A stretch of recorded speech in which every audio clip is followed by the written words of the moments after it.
Hello students, I am Sukhinder Kaur from department of economics GGTST college Haryana Hoshiarpur. ਅੱਜ ਅਸੀਂ topic ਕਰਨ ਜਾ ਰਹੇ ਹਾਂ ਥਿਊਰੀ ਆਫ ਕਾਸਟ। ਨਵਾਂ ਟੌਪਿਕ ਹੈ। ਜਿਸ ਤਰ੍ਹਾਂ ਆਪਾਂ ਪ੍ਰੋਡਕਸ਼ਨ ਬਿਹੇਵੀਅਰ ਕਰਦੇ ਪਏ ਸੀ, ਜਿਹੜਾ ਆਪਾਂ ਵਿੱਚ ਛੱਡ ਕੇ ਉਸ ਤੋਂ ਬਾਅਦ ਵਿੱਚ ਥੋੜ੍ਹਾ ਜਿਹਾ ਮਾਰਕੀਟ ਫਾਰਮਸ ਦਾ ਟੌਪਿਕ ਕਰਨ ਚਲੇ ਗਏ ਸੀ। ਥਿਊਰੀ ਆਫ ਕਾਸਟ, ਰੈਵਨਿਊ ਵੀ ਕਰ ਲਈ ਆਪਾਂ। ਕਾਸਟ ਜਿਸ ਤਰ੍ਹਾਂ ਆਪਾਂ ਉਸ ਦਿਨ ਵੀ ਗੱਲ ਕੀਤੀ ਸੀ ਲਾਸਟ ਲੈਕਚਰ ਦੇ ਵਿੱਚ ਕਿ ਪ੍ਰੋਫਿਟ ਜਦੋਂ ਅਸੀਂ ਕੈਲਕੂਲੇਟ ਕਰਦੇ ਹਾਂ ਰੈਵਨਿਊ ਦੇ ਵਿੱਚੋਂ ਆਪਾਂ ਕਾਸਟ ਨੂੰ ਲੈਸ ਕਰ ਦਿੰਦੇ ਹਾਂ ਅਤੇ ਸਾਡਾ ਪ੍ਰੋਫਿਟ ਜਿਹੜਾ ਉਹ ਆ ਜਾਂਦਾ। ਅਤੇ ਕਾਸਟ ਕੀ ਹੁੰਦੀ ਆ? ਕਿਸੇ ਪ੍ਰੋਡਕਟ ਨੂੰ ਪ੍ਰੋਡਿਊਸ ਕਰਨ ਦੇ ਲਈ ਇਨਪੁੱਟ ਨੂੰ ਆਊਟਪੁੱਟ ਦੇ ਵਿੱਚ ਕਨਵਰਟ ਕਰਨ ਦੇ ਉੱਪਰ ਜੋ ਖਰਚਾ ਆਉਂਦਾ, ਜੋ ਮੌਦਰਿਕ ਖਰਚਾ ਆਪਾਂ ਨੂੰ ਪੇ ਕਰਨਾ ਪੈਂਦਾ, ਉਹਨਾਂ ਨੂੰ ਆਪਾਂ ਕਾਸਟ ਕਹਿੰਦੇ ਹਾਂ। ਜਦੋਂ ਆਪਾਂ ਕੋਈ ਪ੍ਰੋਡਕਟ ਪ੍ਰੋਡਿਊਸ ਕਰਦੇ ਹਾਂ, ਲੈਂਡ, ਲੇਬਰ, ਕੈਪੀਟਲ, ਐਂਟਰਪ੍ਰੇਨਰ ਲਗਾ ਕੇ, ਰॉ ਮਟੀਰੀਅਲ ਯੂਜ਼ ਕਰਕੇ ਆਪਾਂ ਇੱਕ ਪ੍ਰੋਡਕਟ ਪ੍ਰੋਡਿਊਸ ਕਰਦੇ ਹਾਂ।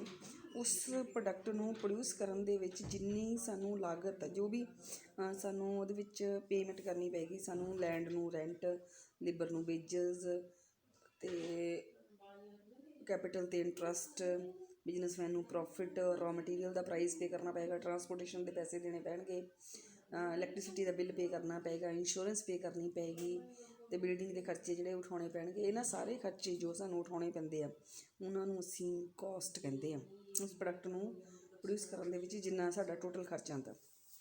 ਨੈਕਸਟ ਸਾਡਾ ਟੌਪਿਕ ਹੈਗਾ ਕਿ ਕੰਸੈਪਟ ਕਿਹੜੇ ਆ, ਕਾਸਟ ਦੇ ਕੰਸੈਪਟਸ ਕੀ ਹੈ, ਕਿਹੜੇ ਕੰਸੈਪਟ ਆ। ਸਭ ਤੋਂ ਪਹਿਲਾਂ ਹੁੰਦੀ ਮਨੀ ਕਾਸਟ। ਧਾਰਨਾਵਾਂ ਕੀ ਹੈ ਕਾਸਟ ਦੇ ਵਿੱਚ? ਸਭ ਤੋਂ ਪਹਿਲਾਂ ਮਨੀ ਕਾਸਟ। ਜਦੋਂ ਅਸੀਂ ਕਿਸੇ ਪ੍ਰੋਡਕਟ ਨੂੰ ਪ੍ਰੋਡਿਊਸ ਕਰਦੇ ਹਾਂ ਅਤੇ ਉਹਦੀ ਪ੍ਰੋਡਕਸ਼ਨ ਤੋਂ ਲੈ ਕੇ ਉਹਦੀ ਸੇਲ ਕਰਨ ਤੱਕ ਜੋ ਅਸੀਂ ਮੋਨੇਟਰੀ ਫਾਰਮ ਦੇ ਵਿੱਚ ਜੋ ਪੈਸਾ ਅਸੀਂ ਪੇ ਕਰਦੇ ਹਾਂ, ਜਿੰਨਾ ਧਨ ਅਸੀਂ ਖਰਚ ਕਰਦੇ ਹਾਂ, ਉਹਨੂੰ ਸਾਰੇ ਨੂੰ ਮੌਦਰਿਕ ਲਾਗਤ ਕਹਿੰਦੇ ਹਾਂ। ਜੋ ਮੋਨੇਟਰੀ ਪੇਮੈਂਟ ਆਪਾਂ ਕਰਦੇ ਹਾਂ, ਮਨੀ ਦੀ ਫਾਰਮ 'ਚ ਪੇਮੈਂਟ ਕਰਦੇ ਹਾਂ ਕਿਸੇ ਪ੍ਰੋਡਕਟ ਨੂੰ ਪ੍ਰੋਡਿਊਸ ਕਰਨ ਤੋਂ ਲੈ ਕੇ ਉਹਨੂੰ ਵੇਚਣ ਤੱਕ, ਉਹਨੂੰ ਅਸੀਂ ਮਨੀ ਕਾਸਟ ਕਹਿੰਦੇ ਹਾਂ। ਔਰ ਇਹਦੇ ਵਿੱਚ ਲੇਬਰ ਨੂੰ ਦਿੱਤੇ ਜਾਣ ਵਾਲੇ ਵੇਜਸ, ਉਸ ਤੋਂ ਬਾਅਦ ਇੰਟਰਸਟ ਜਿਹੜਾ ਪੇ ਕਰਦੇ ਹਾਂ ਆਪਾਂ ਕੈਪੀਟਲ ਦੇ ਉੱਪਰ, ਉਸ ਤੋਂ ਬਾਅਦ ਰੈਂਟ ਪੇ ਕਰਦੇ ਹਾਂ, ਜਿਹੜਾ ਰॉ ਮਟੀਰੀਅਲ ਦੇ ਖਰਚੇ ਜਿਹੜੇ ਦਿੰਦੇ ਹਾਂ, ਇੰਸ਼ੋਰੈਂਸ ਦਾ ਖਰਚਾ, ਰੈਂਟ, ਉਸ ਤੋਂ ਬਾਅਦ ਇਲੈਕਟ੍ਰੀਸਿਟੀ ਦਾ ਜਾਂ ਐਨਰਜੀ ਦਾ ਖਰਚਾ ਜਿਹੜਾ ਹੁੰਦਾ, ਜਾਂ ਟਰਾਂਸਪੋਰਟੇਸ਼ਨ ਦਾ ਖਰਚਾ, ਜੋ ਵੀ ਇਹਦੇ ਵਿੱਚ ਜਿੰਨਾ ਵੀ ਆਪਾਂ ਖਰਚਾ ਪੇ ਕਰਦੇ ਹਾਂ, ਐਡਵਰਟਾਈਜ਼ਮੈਂਟ ਦੀ ਕਾਸਟ, ਜਿੰਨਾ ਵੀ ਅਸੀਂ ਖਰਚ ਪੇ ਕਰਦੇ ਹਾਂ ਉਹ ਸਾਰਾ ਮਨੀ ਕਾਸਟ ਹੁੰਦਾ। ਸੈਕਿੰਡ ਹੈਗੀ real cost. Second concept real cost ਦੇ ਵਿੱਚ ਕੀ ਹੈ ਕਿ ਜਦੋਂ ਅਸੀਂ ਕੋਈ ਪ੍ਰੋਡਕਟ ਪ੍ਰੋਡਿਊਸ ਕਰਦੇ ਹਾਂ ਉਦੋਂ ਸਾਨੂੰ ਬਹੁਤ ਸਾਰੀਆਂ ਕੋਸ਼ਿਸ਼ਾਂ ਕਰਨੀਆਂ ਪੈਂਦੀਆਂ, ਬਹੁਤ ਸਾਰੇ ਸੈਕਰੀਫਾਈਸ ਕਰਨੇ ਪੈਂਦੇ ਆ। ਅਸਲ 'ਚ ਉਹ ਪ੍ਰੋਡਕਟ ਦੀ ਜਿਹੜੀ ਆ ਉਹ ਉਸਦੀ ਰੀਅਲ ਕਾਸਟ ਹੁੰਦੀ ਹੈ ਕਿ ਆਪਾਂ ਜਦੋਂ ਉਹਦੀ ਪੂਰਤੀ ਕਿਸੇ ਪ੍ਰੋਡਕਟ ਦੀ ਕਰਨੀ ਹੈ, ਕਿਸੇ ਪ੍ਰੋਡਕਟ ਦੀ ਸਪਲਾਈ ਕਰਨੀ, ਸਾਨੂੰ ਬਹੁਤ ਸਾਰੇ ਦੁੱਖ, ਤਕਲੀਫਾਂ, ਪਰੇਸ਼ਾਨੀਆਂ ਚੁਕਾਉਣੀਆਂ ਪੈਂਦੀਆਂ। ਮੋਨੇਟਰੀ ਫਾਰਮ 'ਚ ਨਹੀਂ ਕਹਿੰਦੀ ਪਈ ਮੈਂ, ਵੈਸੇ ਆਪਾਂ ਨੂੰ ਬਹੁਤ ਸਾਰੀਆਂ ਜਿਹੜੀਆਂ ਡਿਸਟਰਬੈਂਸਿਸ ਹੁੰਦੀਆਂ, ਸਾਨੂੰ ਬਹੁਤ ਸਾਰੇ ਕਸ਼ਟ ਵੀ ਹੁੰਦੇ ਆ। ਉਹਨਾਂ ਸਾਰਿਆਂ ਨੂੰ ਅਸੀਂ ਜਿਹੜਾ ਕਈ ਵਾਰ ਸਾਨੂੰ ਉਡੀਕ ਕਰਨੀ ਪੈ ਜਾਂਦੀ ਕਿਸੇ ਚੀਜ਼ ਦੇ ਲਈ, ਕਦੀ ਰॉ ਮਟੀਰੀਅਲ ਦੀ ਉਡੀਕ ਕਰਨੀ ਪੈਂਦੀ, ਕਦੀ ਫਿਨਿਸ਼ਡ ਪ੍ਰੋਡਕਟ ਦੀ ਉਡੀਕ ਕਰਨੀ ਪੈਂਦੀ ਹੈ ਨਾ। ਇਹ ਸਾਰੀਆਂ ਕੋਸ਼ਿਸ਼ਾਂ ਜਿਹੜੀਆਂ ਆਪਾਂ ਉਹਦੇ ਵਿੱਚ ਕਰਦੇ ਹਾਂ ਉਹ ਰੀਅਲ ਕਾਸਟ ਕਹਾਉਂਦੀਆਂ। ਨੈਕਸਟ ਹੈਗਾ ਅਕਾਊਂਟਿੰਗ ਔਰ ਬਿਜ਼ਨਸ ਕਾਸਟ। ਵਪਾਰਕ ਲਾਗਤਾਂ ਜਿਨ੍ਹਾਂ ਨੂੰ ਕਹਿੰਦੇ ਹਾਂ ਅਸੀਂ, ਉਹ ਕੈਸ਼ ਪੇਮੈਂਟਸ ਹੁੰਦੀਆਂ ਜਿਹੜੀਆਂ ਅਸੀਂ ਉਤਪਾਦਨ ਦੇ ਸਾਧਨਾਂ ਨੂੰ, ਲੈਂਡ, ਲੇਬਰ, ਕੈਪੀਟਲ, ਐਂਟਰਪ੍ਰੇਨਿਓਰ ਨੂੰ, ਜਾਂ ਜਦੋਂ ਕੋਈ ਡੈਪਰੀਸ਼ੀਏਸ਼ਨ ਘਸਾਵਟ ਹੁੰਦੀ ਹੈ ਉਹਦੇ ਰੂਪ 'ਚ ਜਿਹੜਾ ਸਾਡਾ ਖਰਚਾ ਹੁੰਦਾ। ਉਸ ਤੋਂ ਬਾਅਦ ਨੈਕਸਟ ਹੈਗਾ ਜੀ ਓਪਰਚੁਨਿਟੀ ਕਾਸਟ। ਦੇਖੋ ਓਪਰਚੁਨਿਟੀ ਕਾਸਟ ਕੀ ਹੈ? ਇਹ ਸਭ ਤੋਂ ਇੰਪੋਰਟੈਂਟ ਆ। 2 ਮਾਰਕਸ ਦੇ ਕੁਐਸਚਨਸ ਜਿਹੜੇ ਆਉਂਦੇ ਉਹਦੇ ਵਿੱਚ ਤਾਂ ਬਹੁਤ ਜ਼ਿਆਦਾ ਪੁੱਛ ਲਿਆ ਜਾਂਦਾ, what do you mean by opportunity cost? ਅਵਸਰ ਲਾਗਤ ਕੀ ਹੁੰਦੀ ਹੈ? ਜਦੋਂ ਅਸੀਂ ਕੋਈ ਇੱਕ ਪ੍ਰੋਡਕਟ ਪ੍ਰੋਡਿਊਸ ਕਰਦੇ ਹਾਂ, ਈਵਨ ਸਾਡੇ ਕੋਲ ਜਦੋਂ ਉਤਪਾਦਨ ਦੇ ਸਾਧਨ ਆ ਲੇਬਰ ਵੀ ਆਪਾਂ ਇੱਕ ਪ੍ਰੋਡਕਟ ਦੀ ਜਗ੍ਹਾ ਦੂਸਰੇ ਪ੍ਰੋਡਕਟ ਦੇ ਵਿੱਚ ਵੀ ਪ੍ਰੋਡਕਸ਼ਨ 'ਚ ਲਗਾ ਸਕਦੇ ਸੀ, ਉਹਨੂੰ ਐਗਰੀਕਲਚਰ ਦੀ ਜਗ੍ਹਾ ਇੰਡਸਟਰੀ 'ਚ ਲਗਾ ਸਕਦੇ ਹਾਂ। ਠੀਕ ਇਸੇ ਤਰ੍ਹਾਂ ਕੋਈ ਰॉ ਮਟੀਰੀਅਲ ਆ, ਉਸ ਰॉ ਮਟੀਰੀਅਲ ਤੋਂ ਆਪਾਂ ਇੱਕ ਪ੍ਰੋਡਕਟ ਵੀ ਬਣਾ ਸਕਦੇ ਹਾਂ, ਕੋਈ ਦੂਸਰਾ ਵੀ ਬਣਾ ਸਕਦੇ ਹਾਂ।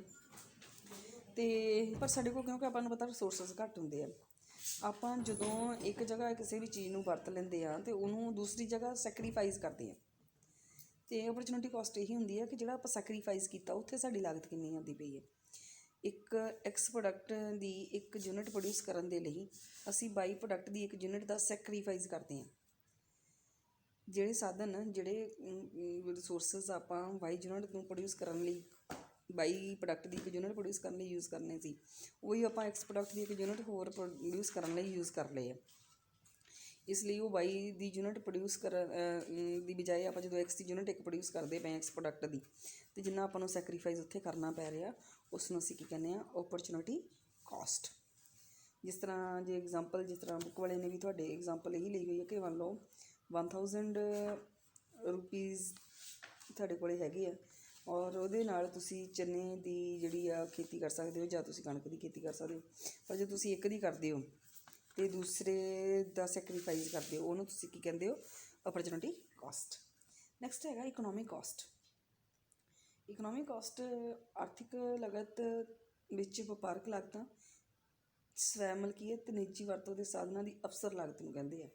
ਬਹੁਤ ਸਾਰੇ ਰਿਸੋਰਸਿਸ ਤੁਹਾਡੇ ਪ੍ਰੋਡਕਸ਼ਨ ਦੇ ਵਿੱਚ ਇਸ ਤਰ੍ਹਾਂ ਦੇ ਹੁੰਦੇ ਜਿਨ੍ਹਾਂ ਦੇ ਵਿੱਚ ਤੁਹਾਡੀ ਆਪਣੀ ਓਨਰਸ਼ਿਪ ਹੁੰਦੀ ਹੈ, ਔਰ ਉਹਨਾਂ ਸਾਧਨਾਂ ਦੀ ਵੀ ਜਦੋਂ ਤੁਸੀਂ ਵਰਤੋਂ ਕਰ ਲੈਂਦੇ ਹੋ ਉਹਨੂੰ ਤੁਸੀਂ ਕਹਿੰਦੇ ਹੋ ਇਕਨੋਮਿਕ ਕਾਸਟ। ਉਹਨਾਂ ਦੇ ਲਈ ਜਿਹੜੀ ਤੁਹਾਨੂੰ ਕਾਸਟ ਪੇ ਕਰਨੀ ਪੈ ਸਕਦੀ ਸੀ ਉਹਨੂੰ ਤੁਸੀਂ ਕਹਿੰਦੇ ਹੋ ਇਕਨੋਮਿਕ ਕਾਸਟ। ਨੈਕਸਟ ਹੈਗੀ ਸੋਸ਼ਲ ਕਾਸਟ।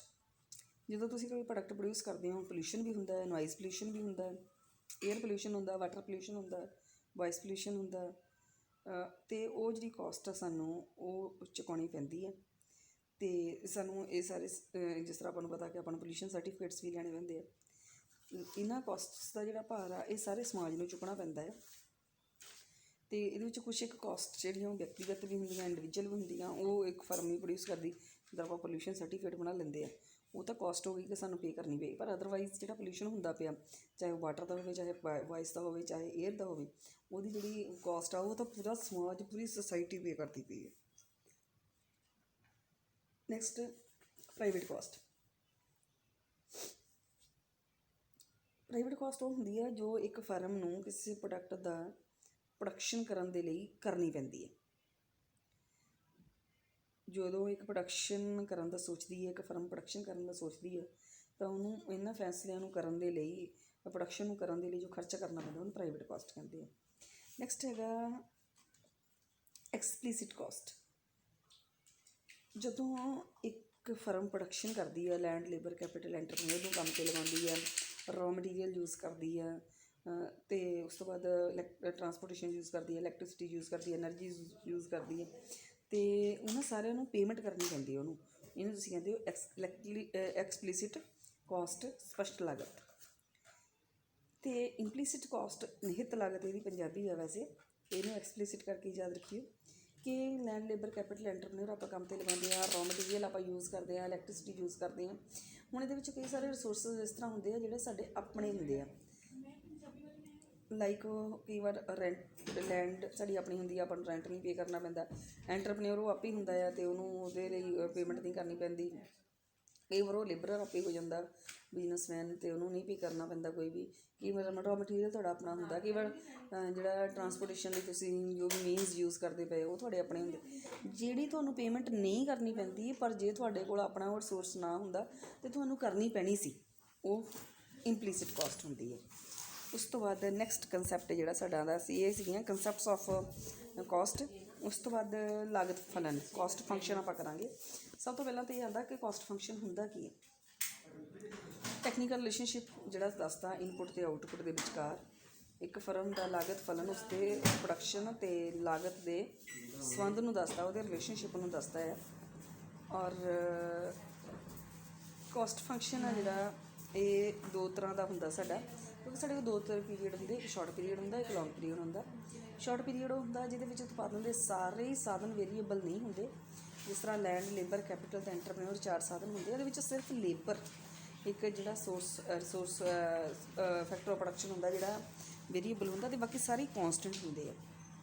ਅਤੇ ਇੱਕ ਲੌਂਗ ਪੀਰੀਅਡ ਹੁੰਦਾ। Long period is a period in which all factors of production becomes variable.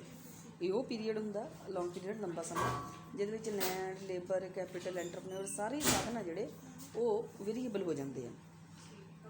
ਅਤੇ ਉਸ ਤੋਂ ਬਾਅਦ ਇਹਦੇ ਵਿੱਚ ਥਿਊਰੀਜ਼ ਆ ਕਾਸਟ ਦੀਆਂ। ਥਿਊਰੀਜ਼ ਦੋ ਹੈਗੀਆਂ ਆ, ਇੱਕ ਸਾਡੇ ਕੋਲ ਟਰਡੀਸ਼ਨਲ ਥਿਊਰੀ ਆ ਅਤੇ ਇੱਕ ਮਾਡਰਨ ਥਿਊਰੀ ਆ।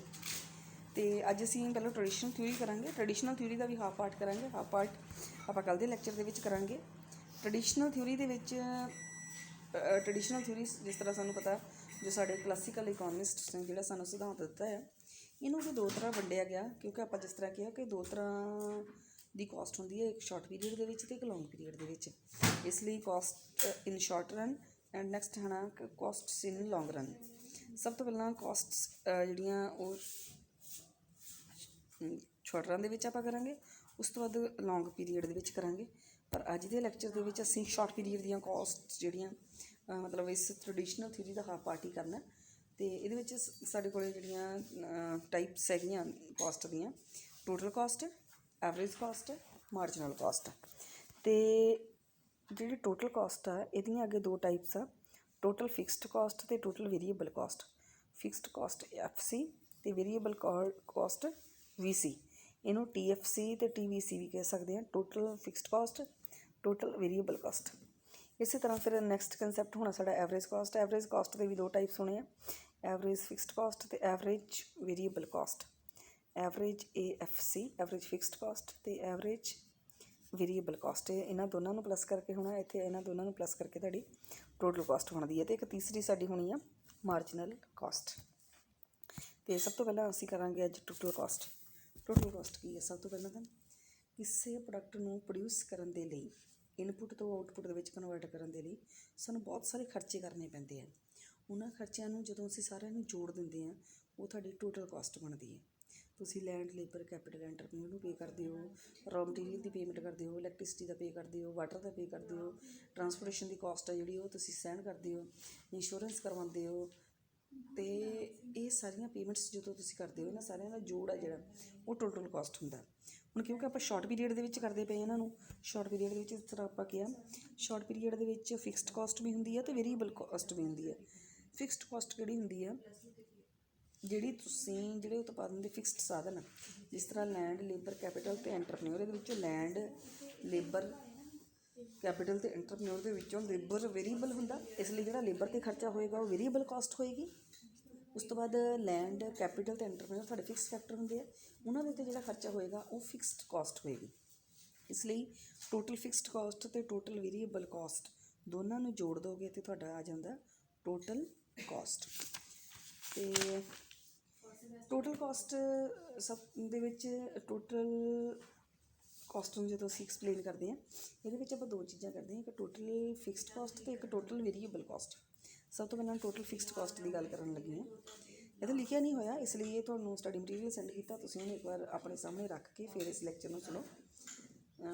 ਜੇ ਤੁਹਾਨੂੰ ਲੱਗਦਾ ਕਿ ਤੁਸੀਂ ਨਹੀਂ ਓਪਨ ਕੀਤਾ ਹੋਇਆ ਤਾਂ ਬੇਸ਼ੱਕ ਹੁਣ ਇਹਨੂੰ ਲੈਕਚਰ ਨੂੰ ਇੱਥੇ ਹੀ ਪੌਜ਼ ਕਰਕੇ ਅਤੇ ਇੱਕ ਵਾਰ ਦੁਬਾਰਾ ਆਪਣੇ ਸਟੱਡੀ ਮਟੀਰੀਅਲ ਨੂੰ ਆਪਣੇ ਮੂਹਰੇ ਰੱਖ ਲਓ।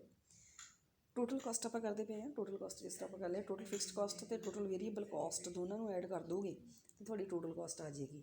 ਪਰ ਟੋਟਲ ਫਿਕਸਡ ਕੋਸਟ ਆ ਜਿਹੜੀ, ਸਭ ਤੋਂ ਪਹਿਲਾਂ ਮੈਂ ਉਹਦੀ ਥੋੜ੍ਹੀ ਜਿਹੀ ਐਕਸਪਲੇਨੇਸ਼ਨ ਦਾਂਗੀ। ਟੋਟਲ ਫਿਕਸਡ ਕੋਸਟ ਨੂੰ ਤੁਸੀਂ ਸਪਲੀਮੈਂਟਰੀ ਕੋਸਟ ਵੀ ਕਹਿੰਦੇ ਹੋ।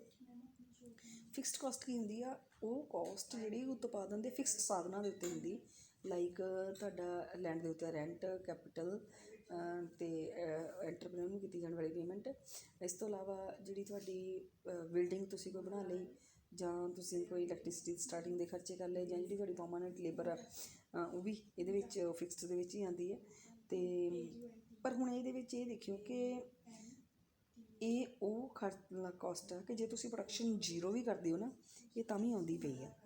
ਮਤਲਬ ਜੇ ਤੁਹਾਡੀ ਪ੍ਰੋਡਕਸ਼ਨ ਜ਼ੀਰੋ ਵੀ ਹੋਵੇ, ਜੇ ਤੁਹਾਨੂੰ ਲੱਗਦਾ ਤੁਹਾਡੀ ਪ੍ਰੋਡਕਸ਼ਨ ਜ਼ੀਰੋ ਆ, ਤਾਂ ਵੀ ਇਹ ਜਿਹੜੀ ਕੋਸਟ ਆ ਤੁਹਾਨੂੰ ਸਹਿਣ ਕਰਨੀ ਹੀ ਪੈਣੀ ਹੈ। ਇਸ ਲਈ ਇਹਦੇ ਵਿੱਚ ਮੰਨਿਆ ਜਾਂਦਾ ਕਿ ਜੇ ਪ੍ਰੋਡਕਸ਼ਨ ਜ਼ੀਰੋ ਆ ਤਾਂ ਵੀ ਇਹ ਕੋਸਟ ਮੰਨ ਲਓ 10, ਜੇ ਪ੍ਰੋਡਕਸ਼ਨ 1 2 3 4 5 6 7 8 ਯੂਨਿਟਸ ਹੁੰਦੀ ਪਈ ਹੈ ਅਤੇ ਇਹ ਕੋਸਟ ਤੁਹਾਡੀ ਫਿਕਸ ਹੀ ਰਹੇਗੀ। ਇਸ ਲਈ ਜਿਹੜੀ ਫਿਕਸਡ ਕੋਸਟ ਦੀ ਡਾਇਗਰਾਮ ਆਮ ਕਰਕੇ ਆਪਾਂ ਡਰਾ ਕਰਦੇ ਹਾਂ, ਉਹ ਇਸ ਤਰ੍ਹਾਂ ਹੁੰਦੀ ਹੈ ਕਿ OX ਦੇ ਉੱਤੇ ਲੈਂਦੇ ਹੋ ਤੁਸੀਂ ਆਊਟਪੁੱਟ, ਅਤੇ OY 'ਤੇ ਤੁਸੀਂ ਲੈਂਦੇ ਹੋ ਕੋਸਟ, ਅਤੇ ਫਿਕਸਡ ਕੋਸਟ ਦੀ ਕਰਵ ਹੁੰਦੀ ਹੈ ਕਿ ਜੇ ਤੁਹਾਡੀ ਪ੍ਰੋਡਕਸ਼ਨ ਜ਼ੀਰੋ ਆ ਤਾਂ ਵੀ ਫਿਕਸਡ ਕੋਸਟ ਉਨੀ ਹੈ, ਜੇ ਪ੍ਰੋਡਕਸ਼ਨ ਤੁਹਾਡੀ ਵੱਧਦੀ ਪਈ ਹੈ, ਜਿੱਦਾਂ ਜਿੱਦਾਂ ਵੱਧਦੀ ਪਈ ਹੈ, ਕੋਸਟ ਤੁਹਾਡੀ ਉਨੀ ਹੀ ਰਹਿੰਦੀ ਪਈ ਹੈ। ਜਿਸ ਤਰ੍ਹਾਂ ਆਪਾਂ ਮੰਨ ਕੇ ਚੱਲਦੇ ਪਏ ਹਾਂ ਕਿ ਕੋਸਟ ਸਾਡੀ 10 ਹੀ ਰਹਿੰਦੀ ਪਈ ਹੈ। ਨੈਕਸਟ ਸਾਡੀ ਹੈਗੀ ਆ total variable cost. Total variable cost ਨੂੰ ਆਪਾਂ ਪ੍ਰਾਈਮ ਕੋਸਟ ਵੀ ਕਹਿੰਦੇ ਹਾਂ। ਇਹ ਇੱਦਾਂ ਹੈ ਕਿ ਜੇ ਤੁਸੀਂ ਪ੍ਰੋਡਕਸ਼ਨ ਕਰੋਗੇ ਤਾਂ ਤੁਹਾਨੂੰ ਕੋਸਟ ਹੋਏਗੀ, ਜੇ ਨਹੀਂ ਕਰੋਗੇ ਤਾਂ ਨਹੀਂ ਹੋਏਗੀ। ਲਾਈਕ ਜੇ ਤੁਸੀਂ ਪ੍ਰੋਡਕਸ਼ਨ ਕਰੋਗੇ ਤਾਂ ਲੇਬਰ ਨੂੰ ਕੰਮ 'ਤੇ ਲਗਾਓਗੇ ਤਾਂ ਤੁਹਾਨੂੰ ਖਰਚ ਹੋਏਗਾ, ਅਦਰਵਾਈਜ਼ ਨਹੀਂ ਹੋਏਗਾ। ਜੇ ਤੁਸੀਂ ਪ੍ਰੋਡਕਸ਼ਨ ਕਰੋਗੇ ਤਾਂ ਤੁਸੀਂ ਰॉ ਮਟੀਰੀਅਲ ਯੂਜ਼ ਕਰੋਗੇ ਤਾਂ ਤੁਸੀਂ ਪੇਮੈਂਟ ਕਰੋਗੇ, ਅਦਰਵਾਈਜ਼ ਨਹੀਂ ਕਰੋਗੇ। ਇਸ ਲਈ ਜਿਹੜੀ ਤੁਹਾਡੀ ਟੋਟਲ ਵੇਰੀਏਬਲ ਕੋਸਟ ਆ, ਉਹਦੇ ਵਿੱਚ ਸਿਰਫ ਆਹੀ ਪਾਰਟ ਦੇਖਿਓ ਕਿ ਤੁਹਾਡੀ ਪ੍ਰੋਡਕਸ਼ਨ ਜਦੋਂ 0 1 2 3 4 5 6 7 8 ਹੁੰਦੀ ਪਈ ਹੈ, ਵੇਰੀਏਬਲ ਕੋਸਟ ਹੈ ਜਿਹੜੀ ਤੁਹਾਡੀ ਉਹ 0 10 18 24 28 32 48 46 62 ਹੁੰਦੀ ਪਈ ਹੈ। ਮੀਨਸ ਜਿੱਦਾਂ ਜਿੱਦਾਂ ਤੁਹਾਡੀ ਪ੍ਰੋਡਕਸ਼ਨ ਇੱਧਰੋਂ ਵਧੀ ਜਾਂਦੀ ਪਈ ਆ, ਤੁਹਾਡੀ ਵੇਰੀਏਬਲ ਕਾਸਟ ਆ ਜਿਹੜੀ ਟੋਟਲ ਵੇਰੀਏਬਲ ਕਾਸਟ ਉਹ ਵੱਧਦੀ ਪਈ ਆ। ਆਹ ਪਿਛਲਾ ਜਿਹੜਾ ਮੈਂ ਹੁਣੇ ਕੰਸੈਪਟ ਕੀਤਾ ਟੋਟਲ ਫਿਕਸਡ ਕਾਸਟ ਕਿ ਤੁਹਾਡੀ ਪ੍ਰੋਡਕਸ਼ਨ 0 ਸੀ, ਇਹ ਤਾਂ ਵੀ 10 ਸੀ, ਪ੍ਰੋਡਕਸ਼ਨ ਤੁਹਾਡੀ ਵੱਧ ਗਈ, ਇਹ ਤਾਂ ਵੀ 10 ਦੀ 10 ਰਹਿ ਗਈ। ਅਤੇ ਉਸ ਤੋਂ ਬਾਅਦ ਟੋਟਲ ਵੇਰੀਏਬਲ ਕਾਸਟ ਦੀ ਜਦੋਂ ਡਾਇਗਰਾਮ ਬਣੇਗੀ ਤਾਂ ਆਹ ਹੇਠਾਂ ਵਾਲੀ ਡਾਇਗਰਾਮ ਦੇਖੋ, ਇਹ ਟੋਟਲ ਵੇਰੀਏਬਲ ਕਾਸਟ ਦੀ ਕਿ ਜਦੋਂ ਪ੍ਰੋਡਕਸ਼ਨ 0 ਹੈ ਤਾਂ ਵੀ 0 ਹੈ। ਫਿਰ ਜਿੱਦਾਂ ਜਿੱਦਾਂ ਪ੍ਰੋਡਕਸ਼ਨ ਇੱਧਰ ਦੇਖੋ OX 'ਤੇ ਆਪਾਂ ਆਊਟਪੁੱਟ ਲਈ ਹੋਈ ਆ, ਜਿੱਦਾਂ ਜਿੱਦਾਂ ਆਊਟਪੁੱਟ ਵਧੀ ਵੀ ਜਾਂਦੀ ਪਈ ਆ, ਇਹ ਲਗਾਤਾਰ ਵੱਧਦੀ ਪਈ ਹੈ। ਅਤੇ ਉਸ ਤੋਂ ਬਾਅਦ ਸਾਡੇ ਕੋਲ ਜਿਸ ਤਰ੍ਹਾਂ ਆਪਾਂ ਪਹਿਲੇ ਸਟਾਰਟਿੰਗ 'ਤੇ ਗੱਲ ਕੀਤੀ, ਆਪਾਂ ਵੇਰੀਏਬਲ ਕਾਸਟ ਅਤੇ ਫਿਕਸਡ ਕਾਸਟ ਨੂੰ ਐਡ ਕਰ ਦਾਂਗੇ ਅਤੇ ਸਾਡੇ ਕੋਲ ਟੋਟਲ ਵੇਰੀਏਬਲ ਅਤੇ ਟੋਟਲ ਫਿਕਸਡ ਕਾਸਟ ਨੂੰ ਐਡ ਕਰ ਦਾਂਗੇ ਅਤੇ ਸਾਡੇ ਕੋਲ ਟੋਟਲ ਕਾਸਟ ਆ ਜਾਏਗੀ। ਇਸ ਲਈ ਸਭ ਤੋਂ ਪਹਿਲਾਂ ਟੇਬਲ ਦੇਖੋ, ਆਹ ਤੁਹਾਡੀ ਟੋਟਲ ਫਿਕਸਡ ਕਾਸਟ, ਆਹ ਤੁਹਾਡੀ ਟੋਟਲ ਵੇਰੀਏਬਲ ਕਾਸਟ ਆ, ਇਹਨਾਂ ਦੋਨਾਂ ਨੂੰ ਪਲੱਸ ਕਰ ਦੋਗੇ ਤਾਂ ਤੁਹਾਡੀ ਟੋਟਲ ਕਾਸਟ ਆਉਂਦੀ ਪਈ ਆ 10 + 0 10, ਇਸ ਨਾਲ 10 + 10 20। ਇਸ ਤਰ੍ਹਾਂ ਫਿਕਸਡ ਕਾਸਟ ਅਤੇ ਵੇਰੀਏਬਲ ਕਾਸਟ ਐਡ ਕਰਕੇ ਤੁਸੀਂ ਟੋਟਲ ਕਾਸਟ ਆ ਜਿਹੜੀ ਉਹ ਕੈਲਕੂਲੇਟ ਕੀਤੀ ਹੋਈ ਹੈ। ਅਤੇ ਟੋਟਲ ਕਾਸਟ 0 ਮਤਲਬ ਜੇ ਤੁਹਾਡੀ ਪ੍ਰੋਡਕਸ਼ਨ ਨਹੀਂ ਵੀ ਹੁੰਦੀ ਪਈ, ਕਿਉਂਕਿ ਟੋਟਲ ਕਾਸਟ ਦੇ ਵਿੱਚ ਤੁਹਾਡੀ ਫਿਕਸਡ ਕਾਸਟ ਐਡ ਆ, ਇਸ ਲਈ ਉਹ ਉਸ ਵੇਲੇ ਵੀ ਹੈਗੀ ਆ। ਇਸ ਲਈ ਜਦੋਂ ਹੁਣ ਤੁਸੀਂ ਡਾਇਗਰਾਮ ਦੇਖੋ, ਆਹ ਤੁਹਾਡੀ ਟੋਟਲ ਕਾਸਟ ਆ। ਫਿਕਸਡ ਕਾਸਟ ਜਿਹੜੀ ਤੁਹਾਡੀ ਵੇਰੀਏਬਲ ਕਾਸਟ ਆ, ਆਹ ਦੇਖੋ, ਆਹ ਫਿਕਸਡ ਕਾਸਟ ਆ ਕਿ ਤੁਹਾਡੀ ਪ੍ਰੋਡਕਸ਼ਨ 0 ਹੈ, ਇਹ ਤਾਂ ਵੀ 10 ਆ, ਪ੍ਰੋਡਕਸ਼ਨ 1 ਆ ਤਾਂ ਵੀ 10 ਆ, 2 3 4 5 6 7 8 ਆ, ਇਹ ਤਾਂ ਵੀ 10 ਆ। ਵੇਰੀਏਬਲ ਕਾਸਟ ਦੀ ਆਪਾਂ ਗੱਲ ਕਰ ਚੁੱਕੇ ਹਾਂ ਕਿ ਜੇ ਪ੍ਰੋਡਕਸ਼ਨ 0 ਹੈ ਤਾਂ 0 ਹੈ। ਫਿਰ ਉਸ ਤੋਂ ਬਾਅਦ ਜਿੱਦਾਂ ਇਹ ਵਧੀ ਜਾਂਦੀ ਪਈ ਹੈ, ਲਗਾਤਾਰ ਟੋਟਲ ਵੇਰੀਏਬਲ ਕਾਸਟ ਵਧੀ ਜਾਂਦੀ ਪਈ ਹੈ। ਹੁਣ ਇਸ ਵੇਰੀਏਬਲ ਕਾਸਟ ਨੂੰ ਅਤੇ ਇਸ ਫਿਕਸਡ ਕਾਸਟ ਦੋਨਾਂ ਨੂੰ ਐਡ ਕਰ ਦਿੰਦੇ ਆ, ਇਹ ਤੁਹਾਡੀ ਟੋਟਲ ਕਾਸਟ ਆ ਜਾਂਦੀ। ਪਰ ਟੋਟਲ ਕਾਸਟ 0 ਨਹੀਂ ਆ, ਕਿਉਂਕਿ ਜਦੋਂ ਟੋਟਲ ਕਾਸਟ ਜਦੋਂ ਤੁਹਾਡੀ ਪ੍ਰੋਡਕਸ਼ਨ 0 ਵੀ ਆ, ਫਿਕਸਡ ਕਾਸਟ ਹੋਣ ਕਰਕੇ ਇਹ 0 ਨਹੀਂ ਹੁੰਦੀ, ਇਸ ਲਈ ਇਹ 10 ਤੋਂ ਸ਼ੁਰੂ ਹੁੰਦੀ ਪਈ ਹੈ। ਪਰ ਉਸ ਤੋਂ ਬਾਅਦ ਫਿਰ ਲਗਾਤਾਰ ਜਿੱਦਾਂ ਤੁਹਾਡੀ ਆਊਟਪੁੱਟ ਵਧੀ ਜਾਂਦੀ ਪਈ ਆ, ਤੁਹਾਡੀ ਜਿਹੜੀ ਟੋਟਲ ਕਾਸਟ ਆ ਉਹਦੇ ਵਿੱਚ ਲਗਾਤਾਰ ਵਾਧਾ ਹੁੰਦਾ ਜਾਂਦਾ। ਨੈਕਸਟ ਜਿਹੜਾ ਟੌਪਿਕ ਆ ਉਹ ਹੈਗਾ ਐਵਰੇਜ ਕਾਸਟ ਦਾ। ਐਵਰੇਜ ਕਾਸਟ ਜਿਸ ਤਰ੍ਹਾਂ ਆਪਾਂ ਇੱਥੇ ਵੀ ਗੱਲ ਕੀਤੀ, ਜਾਂ ਐਵਰੇਜ ਕੰਸੈਪਟ ਆਪਾਂ ਵੈਸੇ ਪਹਿਲਾਂ ਵੀ ਕਰ ਚੁੱਕੇ ਹਾਂ, ਪਰ ਯੂਨਿਟ ਜਿਹੜਾ ਕੰਸੈਪਟ ਆ ਕਿ ਇੱਕ ਕਿਸੇ ਵੀ ਪ੍ਰੋਡਕਟ ਦੀ 1 ਯੂਨਿਟ ਪ੍ਰੋਡਿਊਸ ਕਰਨ 'ਤੇ ਕਿੰਨਾ ਖਰਚਾ ਆਉਂਦਾ ਪਿਆ, ਉਹ ਤੁਹਾਡੀ ਐਵਰੇਜ ਕਾਸਟ ਹੋਏਗੀ। ਔਰ ਐਵਰੇਜ ਕਾਸਟ ਵੀ ਟੋਟਲ ਕਾਸਟ ਦੀ ਤਰ੍ਹਾਂ ਵੇਰੀਏਬਲ ਕਾਸਟ ਅਤੇ ਫਿਕਸਡ ਕਾਸਟ ਜਿਹੜੀ ਉਹਨਾਂ ਦਾ ਜੋੜ ਹੋਏਗੀ। ਇਸੇ ਤਰ੍ਹਾਂ ਜਿਸ ਤਰ੍ਹਾਂ ਤੁਹਾਡੀ ਟੋਟਲ ਫਿਕਸਡ ਕਾਸਟ ਆ, ਉਹਦੇ ਤੋਂ ਤੁਸੀਂ ਟੋਟਲ ਐਵਰੇਜ ਕਾਸਟ ਕੱਢੋਗੇ ਅਤੇ ਐਵਰੇਜ ਫਿਕਸਡ ਕਾਸਟ ਕੱਢੋਗੇ, ਅਤੇ ਫਿਰ ਜਿਹੜੀ ਤੁਹਾਡੀ ਟੋਟਲ ਵੇਰੀਏਬਲ ਕਾਸਟ ਆ ਉਹਦੇ ਤੋਂ ਤੁਸੀਂ ਐਵਰੇਜ ਵੇਰੀਏਬਲ ਕਾਸਟ ਕੱਢੋਗੇ। ਐਵਰੇਜ ਫਿਕਸਡ ਕਾਸਟ ਅਤੇ ਐਵਰੇਜ ਵੇਰੀਏਬਲ ਕਾਸਟ ਦੋਨਾਂ ਨੂੰ ਐਡ ਕਰਕੇ ਤੁਹਾਡੀ ਐਵਰੇਜ ਕਾਸਟ ਬਣੇਗੀ। ਅਤੇ ਵੈਸੇ ਐਵਰੇਜ ਕਾਸਟ ਜਿਸ ਤਰ੍ਹਾਂ ਆਪਾਂ ਗੱਲ ਕਰ ਚੁੱਕੇ ਆਪਾਂ ਜਾਣਦੇ ਹੀ ਹਾਂ ਕਿ ਜਦੋਂ ਆਪਾਂ ਟੋਟਲ ਕਾਸਟ ਨੂੰ ਆਊਟਪੁੱਟ ਨਾਲ ਡਿਵਾਈਡ ਕਰ ਦਾਂਗੇ, ਉਹ ਸਾਡੀ ਐਵਰੇਜ ਕਾਸਟ ਹੁੰਦੀ ਹੈ। ਅਤੇ ਅੱਗੇ ਕਿਉਂਕਿ ਇਹਦੇ ਵਿੱਚ ਐਵਰੇਜ ਵੇਰੀਏਬਲ ਕਾਸਟ ਅਤੇ ਐਵਰੇਜ ਫਿਕਸਡ ਕਾਸਟ ਹੈਗੇ, ਟੋਟਲ ਫਿਕਸਡ ਕਾਸਟ ਨੂੰ ਆਊਟਪੁੱਟ ਨਾਲ ਡਿਵਾਈਡ ਕਰ ਦੋਗੇ ਤਾਂ ਐਵਰੇਜ ਫੈਕਟਰ ਕਾਸਟ ਵੀ ਆ ਜਾਏਗੀ, ਫਿਕਸਡ ਕਾਸਟ ਆ ਜਾਏਗੀ। ਟੋਟਲ ਵੇਰੀਏਬਲ ਕਾਸਟ ਨੂੰ ਆਊਟਪੁੱਟ ਨਾਲ ਡਿਵਾਈਡ ਕਰ ਦੋਗੇ ਤਾਂ ਟੋਟਲ ਐਵਰੇਜ ਵੇਰੀਏਬਲ ਕਾਸਟ ਆ ਜਾਏਗੀ। ਅਤੇ ਇਸ ਨੂੰ ਵੀ ਇੱਕ ਟੇਬਲ ਦੇ ਥਰੂ ਦੱਸਿਆ ਜਾ ਸਕਦਾ। ਐਵਰੇਜ ਵੇਰੀਏਬਲ ਕਾਸਟ ਆ ਜਿਹੜੀ, ਐਵਰੇਜ ਵੇਰੀਏਬਲ ਕਾਸਟ ਨੂੰ ਤੁਸੀਂ ਪ੍ਰੋਡਕਸ਼ਨ ਨਾਲ ਡਿਵਾਈਡ ਕਰ ਦਿੰਦੇ ਹੋ ਅਤੇ ਤੁਹਾਡੀ ਤੁਸੀਂ ਟੋਟਲ ਵੇਰੀਏਬਲ ਕਾਸਟ ਨੂੰ ਜਦੋਂ ਆਊਟਪੁੱਟ ਨਾਲ ਡਿਵਾਈਡ ਕਰ ਦੋਗੇ ਤਾਂ ਤੁਹਾਡੀ ਐਵਰੇਜ ਵੇਰੀਏਬਲ ਕਾਸਟ ਆ ਜਾਏਗੀ। ਇਸ ਤਰ੍ਹਾਂ ਇਹ ਵੇਰੀਏਬਲ ਕਾਸਟ ਨੂੰ ਤੁਸੀਂ ਡਿਵਾਈਡ ਕਰਦੇ ਪਏ ਹੋ ਆਊਟਪੁੱਟ ਨਾਲ। ਜੇ ਤੁਹਾਡੀ ਇੱਥੇ ਫਿਕਸਡ ਕਾਸਟ ਹੋਏਗੀ ਜਿਹੜੀ 10 ਆਪਾਂ ਇੱਥੇ ਮੰਨੀ ਸੀ, ਥਰੂ ਆਊਟ ਦੀ ਲੈਂਥ 10 ਰਹਿੰਦੀ ਸੀ, ਉਸ ਨੂੰ ਵੀ ਤੁਸੀਂ ਜਦੋਂ ਆਊਟਪੁੱਟ ਨਾਲ ਡਿਵਾਈਡ ਕਰੋਗੇ ਤਾਂ ਤੁਹਾਡੀ ਉਹ ਐਵਰੇਜ ਇੱਕ ਵੇਰੀਏਬਲ ਕਾਸਟ ਆ ਜਾਏਗੀ ਅਤੇ ਇੱਕ ਐਵਰੇਜ ਫਿਕਸਡ ਕਾਸਟ ਆ ਜਾਏਗੀ, ਫਿਕਸਡ ਕਾਸਟ ਆ ਜਾਏਗੀ। ਦੋਨਾਂ ਨੂੰ ਐਡ ਕਰ ਦੋਗੇ ਅਤੇ ਤੁਹਾਡਾ ਕੰਸੈਪਟ ਆ ਜਿਹੜਾ ਉਹ ਐਵਰੇਜ ਕਾਸਟ ਦਾ ਉਹ ਬਣ ਜਾਏਗਾ। ਅਤੇ ਦੋਨਾਂ ਨੂੰ ਐਡ ਕਰ ਦਾਂਗੇ ਅਤੇ ਇਹ ਐਵਰੇਜ ਕਾਸਟ ਦਾ ਜਿਹੜਾ ਕੰਸੈਪਟ ਆ ਉਹ ਆ ਜਾਏਗਾ। ਅਤੇ ਇਸ ਤਰ੍ਹਾਂ ਐਵਰੇਜ ਫਿਕਸਡ ਕਾਸਟ ਜਿਸ ਤਰ੍ਹਾਂ ਆਪਾਂ 10 ਮੰਨੀ ਸੀ, ਆਊਟਪੁੱਟ ਦੇ ਨਾਲ ਐਵਰੇਜ ਕਾਸਟ ਨੂੰ ਡਿਵਾਈਡ ਕਰ ਦਿੰਦੇ ਆ ਅਤੇ ਉੱਥੋਂ ਇਹ ਪਤਾ ਲੱਗਦਾ ਕਿ ਸਾਡੀ ਜਿਹੜੀ ਐਵਰੇਜ ਕਾਸਟ ਆ ਉਹ ਲਗਾਤਾਰ ਘਟਦੀ ਜਾਂਦੀ ਹੈ। ਇਸੇ ਤਰ੍ਹਾਂ ਐਵਰੇਜ ਵੇਰੀਏਬਲ ਕਾਸਟ ਨੂੰ ਵੀ ਆਪਾਂ ਆਊਟਪੁੱਟ ਨਾਲ ਡਿਵਾਈਡ ਕਰ ਦਾਂਗੇ ਅਤੇ ਉਹ ਵੀ ਪਹਿਲਾਂ ਸ਼ੁਰੂ 'ਚ ਘਟੇਗੀ, ਫਿਰ ਬਾਅਦ ਵਿੱਚ ਵਧਣੀ ਸ਼ੁਰੂ ਹੋ ਜਾਏਗੀ। ਪਰ ਕਿਉਂਕਿ ਇਹ ਜਿਹੜੀ ਸਾਡੀ ਟੋਟਲ ਐਵਰੇਜ ਕਾਸਟ ਆ ਉਹ ਐਵਰੇਜ ਵੇਰੀਏਬਲ ਕਾਸਟ ਅਤੇ ਐਵਰੇਜ ਫਿਕਸਡ ਕਾਸਟ ਦਾ ਜੋੜ ਆ, ਇਸ ਲਈ ਐਂਡ ਦੇ ਵਿੱਚ ਜਿਹੜੀ ਇਹਦੀ ਡਾਇਗਰਾਮ ਬਣਦੀ ਉਹ ਯੂ ਸ਼ੇਪ ਦੀ ਹੋ ਜਾਂਦੀ। ਮੈਂ ਇੱਥੇ ਦੁਬਾਰਾ ਦੱਸਦਾ ਕਿ ਐਵਰੇਜ ਵੇਰੀਏਬਲ ਕਾਸਟ ਜਿਹੜੀ ਹੈਗੀ ਹੈ ਤੁਹਾਡੀ, ਐਵਰੇਜ ਵੇਰੀਏਬਲ ਕਾਸਟ ਤੁਹਾਡੀ ਯੂ ਸ਼ੇਪ ਦੀ ਹੁੰਦੀ, ਕਿਉਂਕਿ ਪਹਿਲਾਂ ਤੁਹਾਡੀ ਕਾਸਟ ਘਟਦੀ ਹੈ, ਕਾਸਟ ਮਿਨੀਮਮ ਹੁੰਦੀ ਹੈ, ਉਸ ਤੋਂ ਬਾਅਦ ਕਾਸਟ ਦੁਬਾਰਾ ਵਧਣੀ ਸ਼ੁਰੂ ਹੋ ਜਾਂਦੀ ਹੈ। ਇੱਥੇ ਟੇਬਲ ਦੇ ਵਿੱਚ ਵੀ ਦੇਖ ਲਓ ਕਿ ਪਹਿਲਾਂ ਸਾਡੀ ਕਾਸਟ ਆ ਜਿਹੜੀ ਉਹ ਘਟੀ ਹੈ 10 ਤੋਂ 9, 9 ਤੋਂ 8, 8 ਤੋਂ 7, 6.4, 6.3, ਉਸ ਤੋਂ ਬਾਅਦ ਦੁਬਾਰਾ ਵਧਣੀ ਸ਼ੁਰੂ ਹੋ ਗਈ 6.6, 7.8। ਇਸ ਲਈ ਉਹ ਆਪਣੇ ਮਿਨੀਮਮ ਲੈਵਲ 'ਤੇ ਆਉਂਦੀ ਹੈ। ਸਭ ਤੋਂ ਪਹਿਲਾਂ ਘਟੀ ਹੈ ਕਾਸਟ, ਫਿਰ ਮਿਨੀਮਮ ਹੋਈ ਹੈ ਅਤੇ ਦੁਬਾਰਾ ਵਧਣੀ ਸ਼ੁਰੂ ਹੋ ਗਈ ਹੈ। ਇਸ ਲਈ ਜਿਹੜੀ ਐਵਰੇਜ ਵੇਰੀਏਬਲ ਕਾਸਟ ਆ ਉਹ ਯੂ ਸ਼ੇਪ ਦੀ ਹੁੰਦੀ ਹੈ। ਔਰ ਉਸ ਤੋਂ ਬਾਅਦ ਇਹ ਸਾਰੀਆਂ ਕਾਸਟ ਕਰਵ ਦੀ ਇਕੱਠੀ ਜਿਹੜੀ ਡਾਇਗਰਾਮ ਆ ਕਿ ਐਵਰੇਜ ਫਿਕਸਡ ਕਾਸਟ ਕਿਉਂਕਿ ਲਗਾਤਾਰ ਘਟਦੀ ਹੈ, ਇਸ ਲਈ ਇਹ ਇਸ ਤਰ੍ਹਾਂ ਦੀ ਐਲ ਸ਼ੇਪ ਦੀ ਹੁੰਦੀ ਹੈ। ਐਵਰੇਜ ਵੇਰੀਏਬਲ ਕਾਸਟ ਕਿਉਂਕਿ ਪਹਿਲਾਂ ਘਟਦੀ ਹੈ ਫਿਰ ਵਧਣੀ ਸ਼ੁਰੂ ਹੋ ਜਾਂਦੀ ਹੈ, ਇਸ ਲਈ ਯੂ ਸ਼ੇਪ ਦੀ ਹੁੰਦੀ ਹੈ। ਐਵਰੇਜ ਕਾਸਟ ਐਵਰੇਜ ਵੇਰੀਏਬਲ ਅਤੇ ਐਵਰੇਜ ਫਿਕਸਡ ਕਾਸਟ ਨੂੰ ਐਡ ਕਰਕੇ ਬਣਦੀ ਹੈ, ਇਸ ਲਈ ਇਹਦੀ ਜਿਹੜੀ ਸ਼ੇਪ ਆ ਉਹ ਵੀ ਯੂ ਜਿਹੜੀ ਆ ਉਹ ਹੁੰਦੀ ਹੈ। ਇਸ ਤੋਂ ਬਾਅਦ ਨੈਕਸਟ ਇਹਦੇ ਵਿੱਚ ਇਹ ਸ਼ਾਰਟ ਪੀਰੀਅਡ ਹੀ ਕਰਦੇ ਪਏ ਆ। ਅੱਗੇ ਮਾਰਜਨਲ ਕਾਸਟ ਆ, ਉਸ ਤੋਂ ਬਾਅਦ ਇਹਦੇ ਵਿੱਚ ਲੌਂਗ ਪੀਰੀਅਡ ਦੀਆਂ ਕਾਸਟਸ ਹੈਗੀਆਂ, ਉਹ ਆਪਾਂ ਕੱਲ੍ਹ ਦੇ ਲੈਕਚਰ 'ਚ ਕਰਾਂਗੇ। Thank you so much.